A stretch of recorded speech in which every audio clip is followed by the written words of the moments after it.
কেমন আছো বন্ধুরা? আশা করি তোমরা সবাই অনেক বেশি ভালো আছো। আমিও অনেক ভালো আছি। তাই তো তোমাদের জন্য নিয়ে আসলাম আমি নতুন আরেকটা গল্প। আশা করি তোমাদের কাছে এই গল্পটিও অনেক বেশি ভালো লাগবে। তাই আর কথা না বাড়িয়ে চলো গল্পটি শুরু করা যাক।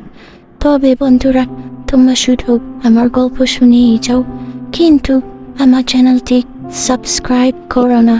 তাই তোমাদের কাছে অনুরোধ করছি, দয়া করে আমার চ্যানেলটি সাবস্ক্রাইব করে পাশে থাকো এবং গল্পটি তোমাদের কাছে কেমন লেগেছে তা অবশ্যই কমেন্ট করে জানাবে। বন্ধুরা, আমার নাম উর্মি। আমার বয়স 35-এর মতো হবে, কিন্তু বয়স এত হওয়া সত্ত্বেও আমি দেখতে একদম যুবতী নারীদের মতো। যে কেউ দেখলে আমার প্রেমে পড়ে যায়। কেউ বিশ্বাসই করে না আমার যে একটি ছেলে আছে। হ্যাঁ, আমার একটি ছেলে আছে। সে এখন ইন্টার সেকেন্ড ইয়ারে পড়তেছে।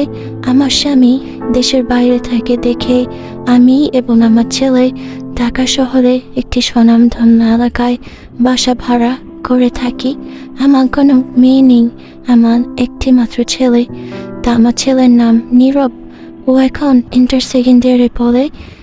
তাই আমি সারাদিন বাসায় থাকি। আমি এছাড়া কোনো কাজ করি না। আমার সংসারের কাজ আমি করে থাকি। আমার ছেলে অর্থাৎ নীরব এমনি স্টুডেন্ট হিসেবে খুব ভালো, সব সময় ফার্স্ট হতো।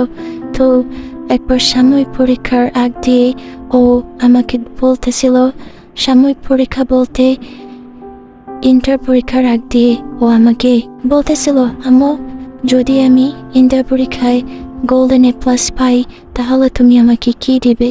আমি বললাম, বাবা, তুই কি চাস? ও আমাকে বললো, তুমি আগে বলো আমি যেটা চাই তুমি দিতে পারবে কিনা, এবং আমি যা চাইবো তুমি তাই দেবে কিনা। আমি বললাম, তুই যাই চাবি আমি তাই দেব। তুই শুধু পরীক্ষায় মন দিয়ে ভালো রেজাল্ট কর, তাতেই আমি খুশি, এবং এতে তোর বাবা অনেক খুশি হবে, এবং তুই যা চাবি তাই তোকে দেব। আমি তখন একটু আশ্বাস দিলাম যে তুই আমাকে বলতে পারিস তুই কি চাস। তখন সে আমাকে বলল যে আমি এখন বলবো না আমি কি চাই, কিন্তু আমি গোল্ডেন এ প্লাস পাওয়ার পর তোমাকে আমি বলবো যে আমি কি চাই। তখন তুমি না করতে পারবে না, প্রমিস করো। আমি তখন ওকে প্রমিস করলাম যে আমি না করব না।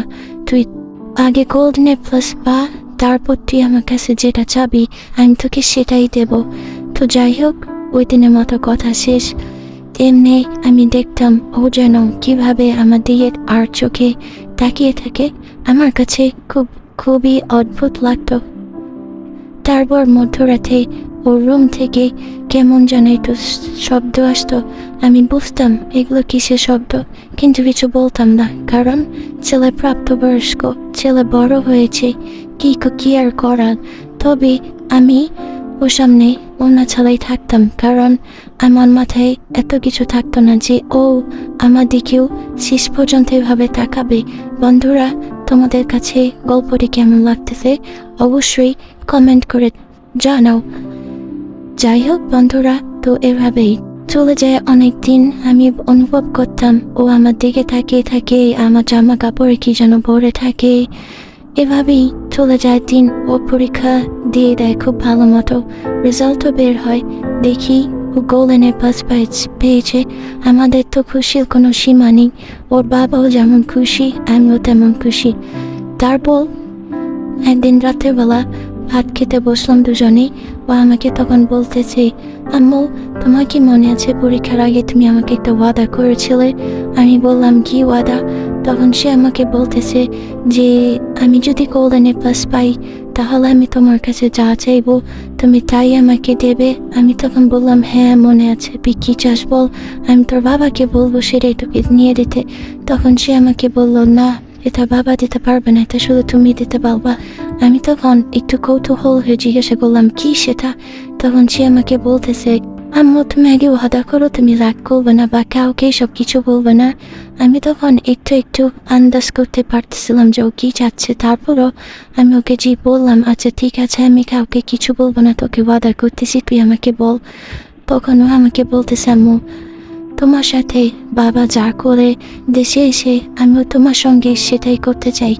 আমি তখন বুঝি না, আমি তখন ওকে বললাম বুঝি নাই, তুই ঠিক করে বল কি চাস। তখন ও আমাকে বললো কি যে আমি তো রীতিমতো অবাক, আবার মনে মনে খুশিও হচ্ছিলাম যে ছেলের কাছেই যাই হোক ভালোই হবে, অনেক দিন তো পাইনি, অনেক দিন পর পাবো, যাক ভালোই হবে। তখন আমি ওকে বললাম, রাগ দেখালাম ওর প্রতি, কিন্তু মনে মনে তো আমি অনেক খুশি। যাই হোক, তখন তাকে আমি বললাম যে এগুলো যদি জানাজানি হয়ে যায় তখন কি হবে। ও আমাকে বললো কিভাবে জানবে, না তুমি বলবে না আমি বলবো। পরে বললো, পরে আমি বললাম আচ্ছা ঠিক আছে। যাই হোক, সেদিন রাতে আর আমরা কিছু করিনি। পরের দিন আমিও একটি শাড়ি পরলাম, ব্লাউজের ফিতা আমি বাঁধতে পারতেছিলাম না দেখেই আমি ওকে ডাক দিলাম। তখন ও এসে বললো জি বলো আম্মু।